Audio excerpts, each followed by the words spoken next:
आलेले नाही।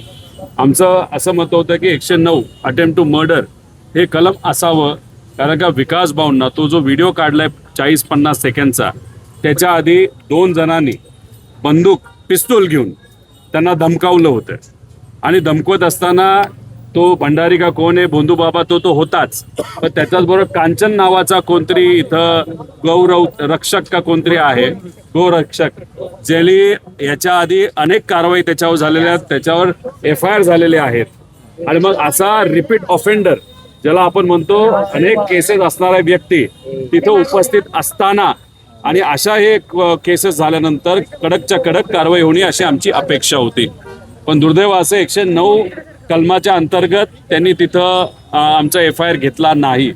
मग त्यांनी आम्हाला सांगितलं की 2 दिवसामध्ये कारवाई झालेली तुम्हाला दिसेल, त्यांना ताब्यात घेतलेलं दिसेल, गाड्या ताब्यात घेतलेल्या दिसतील, त्यांच्या घरी जाऊन त्यांच्याकडे पिस्तूल होता नव्हता हे सगळं त्या ठिकाणी बघितलं जाईल। 2 दिवस तरी आम्हाला द्या असं पोलिसांनी सांगितलं।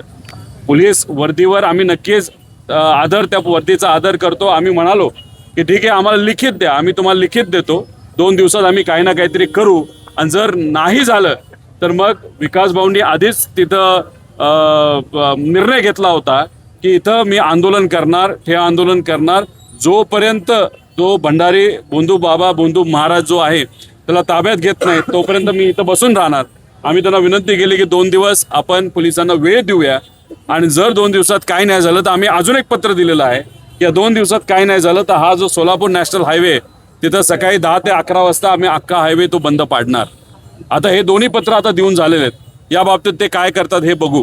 आम्ही हे म्हणतोय की एखादा व्यक्ती आल्यानंतर जो व्यक्ती म्हणत असेल त्यांनी बंदूक दाखवली, तिथं आम्हाला घाबरवण्याचा प्रयत्न केला, मारून टाकतो असं सांगण्यात आलं, सोशल मीडियावर यांना धमक्या आलेल्या आहेत। मग 109 हा कलमाच्या अंतर्गत घेणं हे साहजिकच आहे, पण दुर्दैव असं त्यांनी त्या ठिकाणी घेतलेलं नाही। आणि हा जो भोंदू महाराज आहे त्याचे जे गुरुवर्य आहेत ते वेद व्यास कुठली तरी त्यांनी शाळा काढलेली, त्या शाळेमध्ये बहुजन समाजाच्या मुलींना परवानगी नाही। नागपूरला आहे, आळंदीला आहे। म्हणजे महात्मा फुले, क्रांतिज्योती सावित्रीबाई फुले ज्यांच्यासाठी लढले, म्हणजे बहुजन समाजातल्या मुलींना तिथे संधी मिळावी, आता इथं अशा शाळा काढण्यात आलेल्या आहेत की तिथं फक्त काही ठराविक लोकांना तिथं संधी दिली जाणार। आता हे काय संतांच्या विचाराचे आहेत का? शिव्या देणं हे संतांच्या विचारात आहेत का? छत्रपती शिवाजी महाराजांचं नाव घेतो हा भोंदू महाराज, मला त्याला सांगायचं जेव्हा तो बागेश्वर महाराजांबद्दल बोलला होता, तुकोबारायांबद्दल बोलला होता, माऊली महाराजांबद्दल बोलला होता, तू काय केलं तेव्हा? आता हे कोण नितेश राणे बोलतात, आता बरं बोलायला चुरू जमतंय। जेव्हा महाराजांबद्दल बोललं गेलं होतं, डॉक्टर बाबासाहेब आंबेडकरांबद्दल बोललं गेलं होतं, महात्मा फुलेंबद्दल बोललं गेलं होतं, कर्मवीर भाऊराव अण्णांबद्दल बोललं गेलं होतं, तुकोबारायांबद्दल बोललं गेलं होतं, आपल्या ज्ञानेश्वर माऊलींबद्दल बोललं गेलं होतं, तेव्हा हा चुरू बोलणारा मंत्री कसा बिळात जाऊन बसला होता का? कारण का यांना जोपर्यंत वरून भाजपच्या प्रमुख महाराष्ट्राच्या नेत्यांकडनं आदेश येत नाही तोपर्यंत हे बोलत नाही। यांना विचारच कुठे? कपडे बदलल्यासारखे विचार बदलतात आणि पार्टी बदलतात।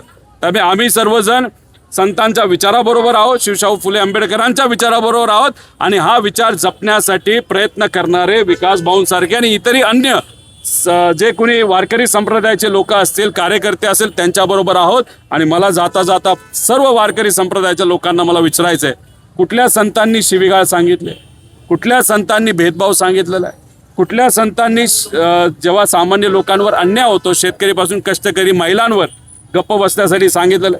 संतांनी नेहमी सांगितलं माणुसकी जपा, माणुसकी आपण जपतोय। त्यामुळे हे घुसखोर जे आहेत, जे मनुवाद पुढे घेऊन चाललेले आहेत, महिलांच्या प्रति कुठेतरी अनादर करणारे ही लोक, यांच्या विरोधात आमचा लढा असाच कायम त्या ठिकाणी लढा चालू राहील।